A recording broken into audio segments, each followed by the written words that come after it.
We are very lucky to have with us today a young foreign policy and security expert. He's based in Rajasthan. Right now, we have with us Abhinav Pandya. Let's listen to him. Over to you, Abhinav. Thank you very much, Pratap. So it's a pleasure to be here today. And I'll just briefly introduce myself. So basically, I did my bachelor's from St. Stephen's, Delhi, and then after that, I moved to US for my master's. I did my master's from Cornell in public policy.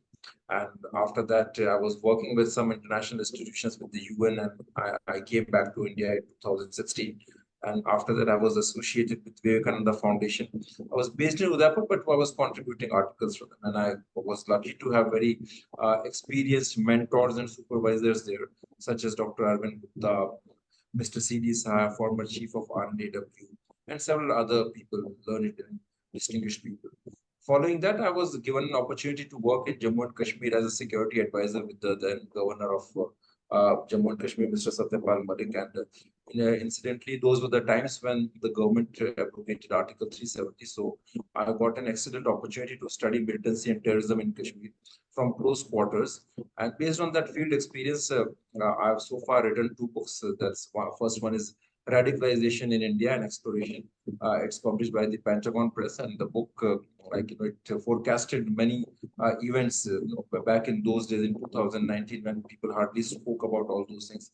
First of all, it still continues to be a very seminal work on radicalization in India because not much work has been done after that. And I was the one who discussed in detail about PFI for the first time in that book, also about the Turkey's activities in India, particularly related to extremism, also about the rise of the phenomenon of homegrown suicide bombing trend in Jammu and Kashmir, following which the Pulwama Fidain attack took place.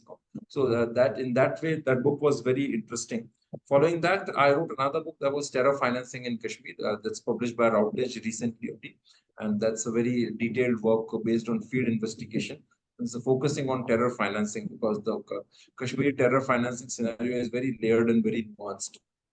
And after that, I have also done my PhD on terrorist organizations of Kashmir.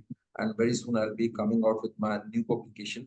Besides that, I've been writing several articles and papers for various national and international portals like National Interest and several Indian portals, Firstpost, etc.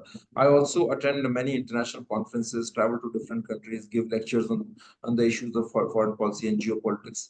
And currently, I am running a think tank called Usanas Foundation. I started this think tank in 2020, and this is based in Udaipur, Rajasthan. We work on geopolitical issues and terrorism, security, intelligence issues, so mostly these related to international relations. We also organize one annual conference, international conference called Maharana Pratap Annual Geopolitics Dialogue. That's in partnership with the Ministry of External Affairs.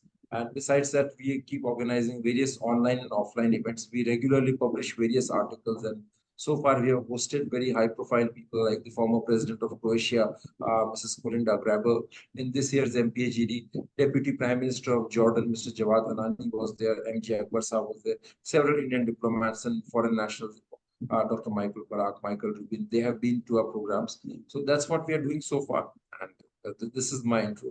So now I'll just request you, like, if there's any specific issue that you want me to discuss, then I'll definitely discuss. No, I never ask any people to talk about any specific issues. I want them to talk about what they want to talk about. Okay. Yes. Well, that's a very, very tricky question, and I guess you have mastered the art of putting people in difficult situations. But definitely, I take this challenge, and in fact, I take it as an opportunity. So I feel that currently, so my work profile has mostly been in security. I mean, look, so, you are a PhD. Yeah. PhD people cannot say, I can't just talk about what I'm thinking. You are running a think tank, international. Yeah, so obviously, you have a lot to say. You have to just decide what is higher priority. And yes, yeah. So basically, at the back of my mind, always security is definitely a major issue, and I'm going to talk mostly about that today. So currently, and what we need to do following that. So currently, I think that India faces what you call a 2.5 challenge. In that 2.5 challenge, we consider one challenge is the Pakistan frontier, second is the China frontier, and that point 0.5 pertains to the internal disturbances. Now that point 0.5 is not just point 0.5. Point 0.5 is actually much bigger, and sometimes it can be bigger than the previous two also, or it can be overlapping with the previous two also. So I think that way it's a very critical time for India to devote attention and a good thought process on these issues, because this is also a time when we are talking about the rise of India as a major global power, as a leader of the global South. But unfortunately, the problem is that in this changing world order, first of all, if we don't fix our internal house in order, there is no way we can actually come up as a major power, particularly in this transforming world. So let me start with the first challenge, okay, that's Pakistan. Now, Pakistan issue, in most of our IR parlance, Pakistan issue is studied as some kind of a territorial threat towards India. But I look at it as from a different point of view. The Pakistan movement was not something which started only in 1909 with the starting of the Muslim League. Basically, Pakistan movement, or this, the idea behind the Pakistan movement of this Islamic separatism or Islamic extremism goes long back in India's history, and it has roots in almost 1,000 years of, I would say, Islamic rule in India, or domination by several foreign forces in India. There were struggles, there were conflicts back in time. There were issues of temple demolitions, forced conversions. Different movements came, like Bhakti movement. Then there were phases of intermingling also between these two major cultural and religious forces. But then overall, a sort of a friction was always an underlying reality. And during the times of the British rule, when these differences came up and they started the kind of impacting the freedom movement of India, then this whole issue of that, that Muslims are a separate country, this two nation theory came up, and then Pakistan came up. So first and foremost, we need to keep that in mind, that it is not merely a territorial threat. There is an element of religion, following that the element of religious fanaticism and religious extremism behind the creation of Pakistan. So between India and Pakistan, the clash will not always be confined to territorial issues. It will be a civilization existential war. At the same time, now let's talk about China. So with China, we have a different kind of historical trajectory. Over the last 2 to 3,000 years, India has not faced any major territorial invasions from that side. Maybe because of the terrain, etc. But yes, we had very beautiful cultural and religious exchanges in the form of Buddhist monks going to that area, in the form of trade also. And Buddhism became a dominant force in China thanks to India.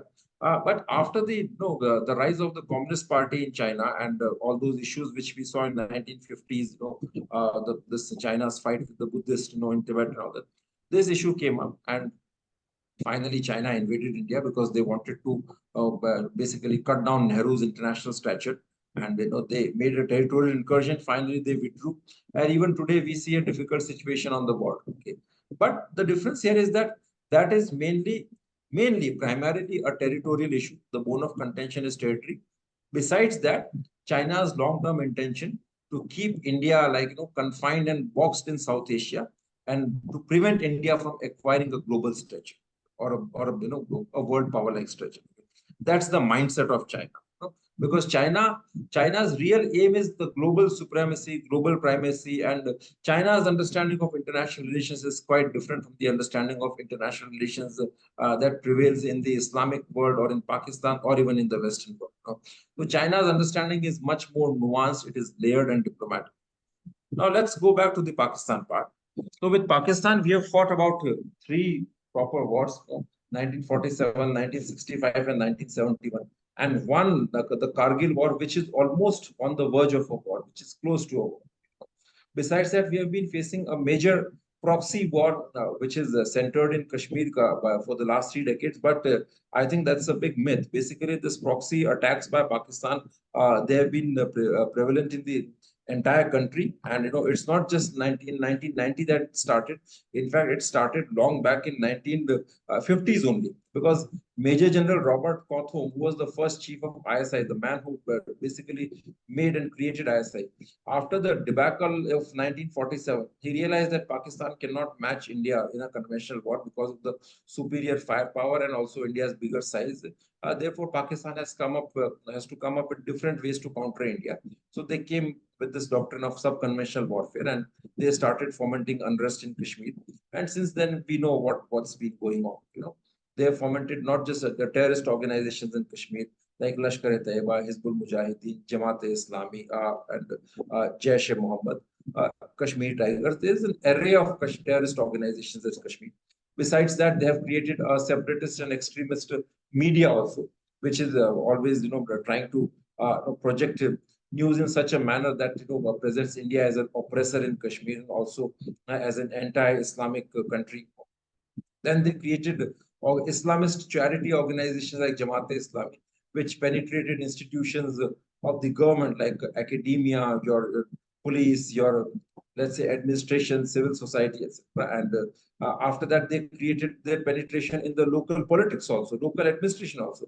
So in total, this is like a complete package, a complete holistic infrastructure of separatism, militancy, and Islamic extremism, which they created in Kashmir to keep the pot boiling, to keep the situation always in that state of unrest, and to produce a large segment of the population which is inherently hostile to India and India's constitutional values. Likewise, they've also nurtured terror and extremist groups in India, and some of them include like Indian Mujahideen, Simi.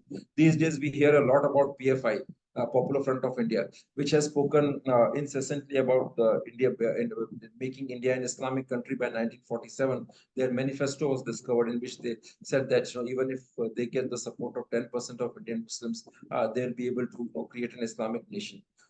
Apart from this, they've been also trying to create fault lines along religious lines, along regional lines, along caste lines. In the recent elections, we saw many handles, trying to create disturbances and frictions and conflict between on the caste basis, like between Rajputs and Brahmins, or between Rajputs and the rest of the classes. And some of those Twitter handles were being run from Islamabad, from Lahore, and Pakistan's proper, their cyber warriors, cyber jihadis. They were operating those handles. So this war continues to be there, and this is an existential war. Today, we see that there is a revival of terrorism in Kashmir, and our government of India abrogated Article 370 with the nice intention of integrating Kashmir to the rest of India. But then, I guess that maybe we could not succeed very well in that project. And today, we see a revival of extremism and terrorism, not only in the Kashmir Valley, but in the other parts of Jammu and Kashmir. Terrorists are attacking the regions of Kathua and Jammu and all these areas which were hitherto totally free of terrorism.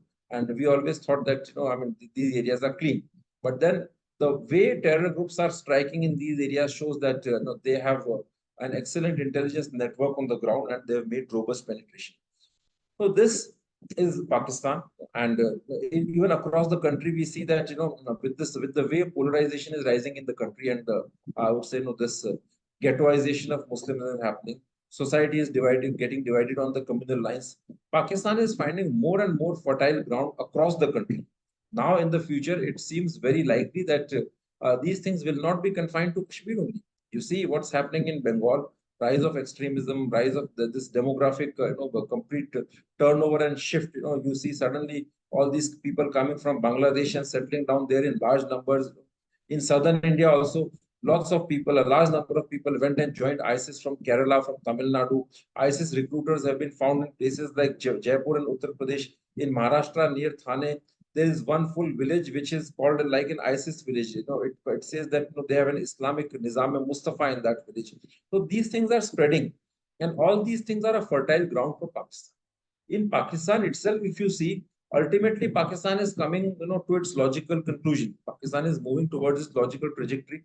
The state was made in the name of Islam, religion, and now you see the state itself in Pakistan at the grassroots level is becoming more and more extremist. Like Ahmadiyya, even among the Muslims also, Takfiri trend has become very strong.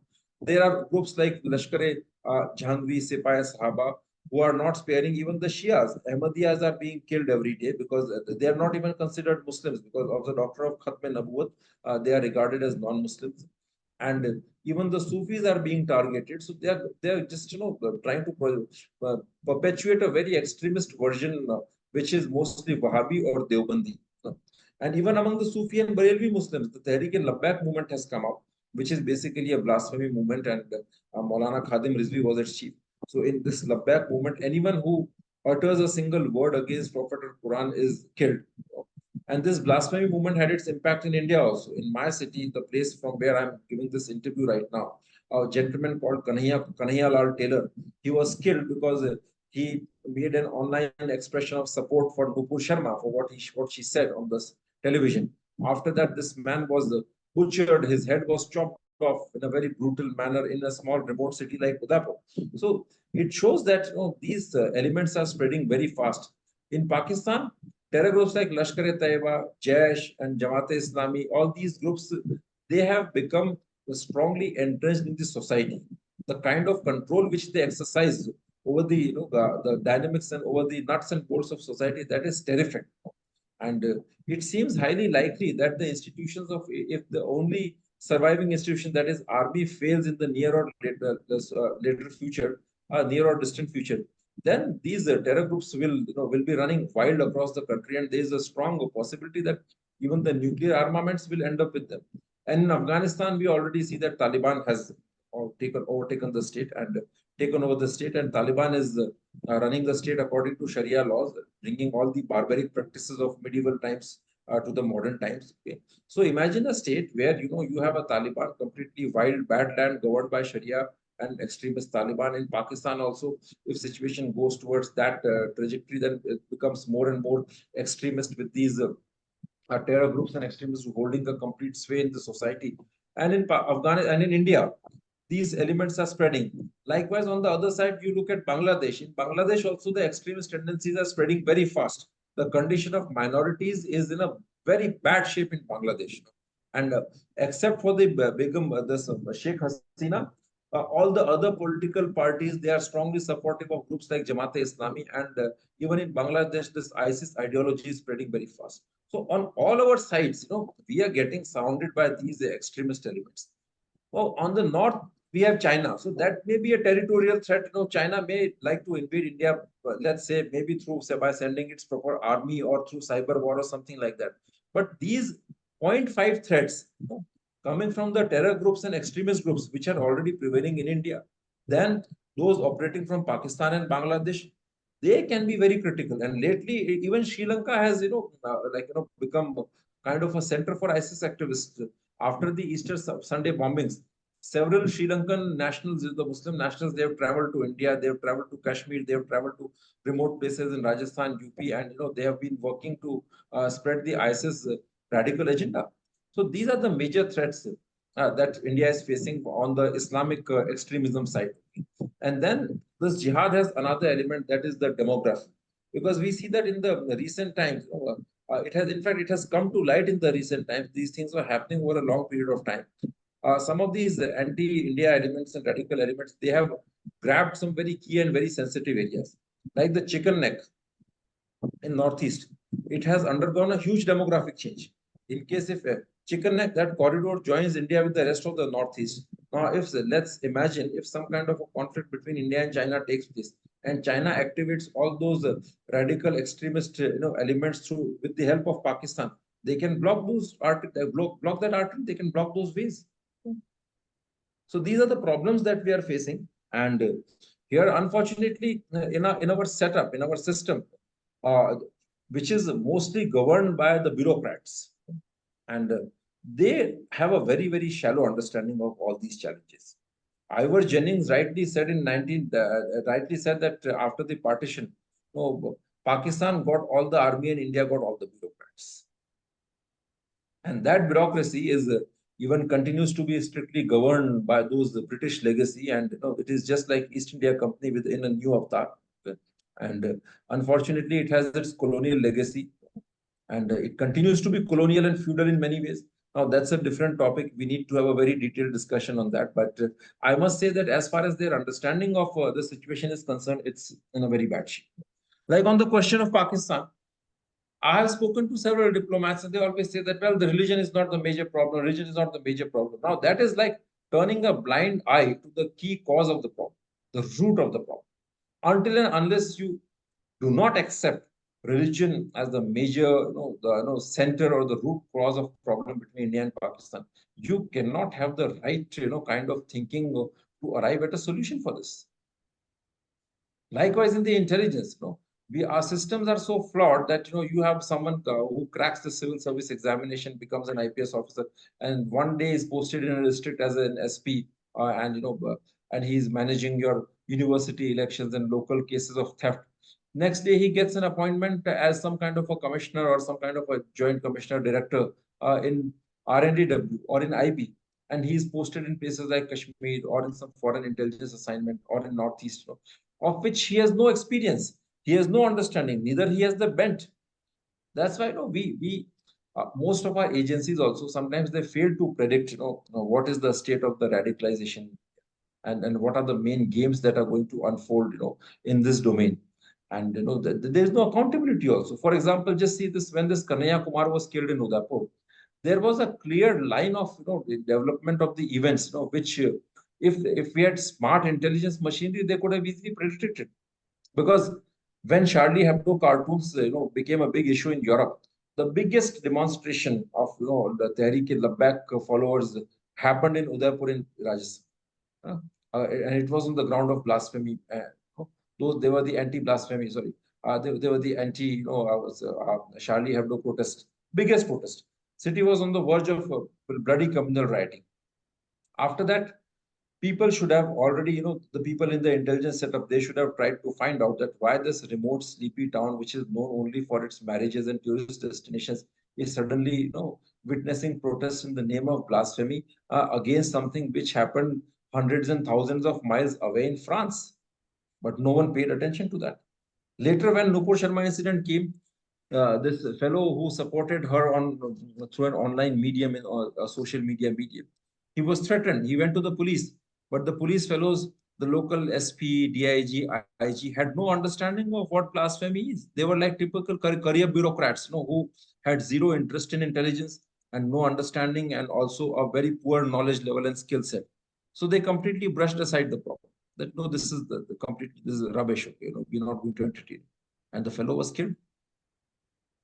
And even after that, if you look at the way we are handling the convicts in this, that is even more flawed. Just see, because we have this agency called NIA, National Investigation Agency, that is mostly investigating the cases of terrorism. And the cases which are totally open and shut cases, like the case of Kanhaiya Kumar here or even Kashmir, NIA is wasting hundreds and thousands of days in preparing charge sheets of 10,000 pages, 12, 20,000 pages. And in that, they appoint teams of 100 officers, 50 officers, all their money, time, resources. That's a complete waste. And on the other side, on the extremist side, the terror side, their understanding is very different. They say that, well, there are several weaknesses in the rule of law and democracy, which we should utilize. We should capitalize upon that. So they keep doing this, and we are still not able to understand the root cause of the problem. So this is the terrorism part. Okay. Is there anything else you want to add? You can ask me. I mean, I can. I don't ask questions. It's not my job to ask questions to experts. I let experts speak. So if you have something else to add, go ahead. Well, I feel that well, this is a topic which is very detailed and we can go on and on. But personally, I feel that India is going to have a major security challenges in the future. And most of our efforts, like our international our diplomats, and we are talking always about big things like India should be the leader of the global south, this, that. Okay, but then I think these are all very fancy things. We should understand where we stand right now, and we are going to face a major communal sort of crisis, which can even take the form of a civil war, at the grassroots level. So we should be cognizant of that, and we should really take notice of that. And particularly, First and foremost, we need to make major changes in the your security setup. They need to get in experts from outside, in diplomacy, in foreign policy, in your national security. We need to completely revolutionize, revamp your intelligence, machinery, recruitment setup, and training setup, everything. Even the state level intelligence, which is in the most defunct state, that needs to be completely revamped. Those things we need to do. And we also need to take some harsh measures, because a totalitarian ideology and the followers who are basically pursuing and implementing a totalitarian predatory agenda, uh, taking advantage of the weaknesses and loopholes in a democratic setup governed by rule of law, they cannot be handled purely on the basis of your a very disciplined and a very I would say complex legal system. One needs to go for very simple solutions, straight solutions, and some very tough solutions that we need. And also we need to completely bring major changes in our civil service governance system, so that people feel attached and connected, to the country, to constitution, to a establishment, to the government system. Okay. Currently, right now, among the common people, it is just like when one collector sahab is ruling the district, then like the entire country is there to just shine their shoes, or to completely genuflect in front of them. They are like a new avatars of the East India Company agents. And common people, what are we doing? We are not getting good facilities. We have like most of the people are migrating to the foreign countries just to this to find better economic opportunities. Why? Because they don't feel connected to the current government systems in the country, the official systems in the country. So you need to reach out to the people. It cannot just happen through democracy only. Democracy, okay, is one way of electing people, but then until and unless you provide good governance, efficient governance, where your officers do not exhibit that very brutal and a very shameful arrogance, then only you can bring people into the fold. Okay. All right. This is all I have to say.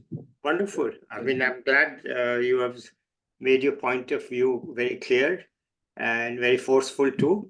And I'm glad that you took the opportunity to express. I mean, people come here, they talk different things. You have very clearly articulated your view of India's threats. And if you have some tips for young people, perhaps that would be useful. Yeah. So my tips for young people, in Indian youth, first of all, they need to gain their confidence back. Very straightforward and a very, I would say, tough talking here. Stop begging for government jobs. I see the youth wasting 10 years, 12 years, 13 years in the national capitals writing, your government competitive examinations, be the inspector exam or your civil service exam. I'm not saying that don't sit for them. Sit for them, but fine. You don't need to waste 10 to 15 years. Don't develop that complex, that inferiority complex in your mind. You can serve the country by becoming an army officer also, becoming an Air Force pilot also. You can serve the country by becoming a scientist also. One does becoming a teacher also, a good professor also. One doesn't need to go with a begging bowl just to get some sort of position of power in administration and the foreign service, police service, or administrative services. Because what happens is that people waste their a crucial 10 to 15 years of their youth sitting for this examination, and then after they just go on writing the examination. Okay? And then when you get into that mode, you're not continuing your other studies. And when you're getting something after a huge difficulty, or when you're getting rejected again and again, you lose your self-esteem. You actually become a beggar. You become superstitious. That's what is happening with the youth. And after that, even when they get completely, failed in this process, some people who get into these services, let's say after 3 or 4 attempts, they become super arrogant. They feel that they are like divine gods, who don't need to look down at all. No, I mean, they can live up in the sky, and they are the divine people. They don't need to do anything after that. They are of no use to this country, this civilization, the great religious legacy of this country. Those who fail, they join academia, they join media, they join other areas with that sense of inferiority complex. And their entire life, they are always, thinking that, oh, I wish I could have become a bureaucrat. Even when they see a bureaucrat, I've seen big professors, very senior professors, touching the feet of the bureaucrats. or when they lose their confidence, when they go and meet the bureaucrats. A country is not made by power seekers. A country is made by people who work hard, like your professors, your scientists, your agriculturists, your economists. So we need to get that self-esteem. Then my second advice to youth is that they should have a good physical fitness. Say no to drugs, say no to alcohol, but cigarettes at least. And they should put in good effort, just to do physical exercises, acquire a good routine. Thirdly, they should also be spiritual. India has the greatest tradition of the spiritual legacy in this world. All those ancient traditions, they should seriously, meditate and at least focus, look into that direction, because that gives you the best mind. And coupled with that, if one goes for good reading habits, then it makes a very good personality.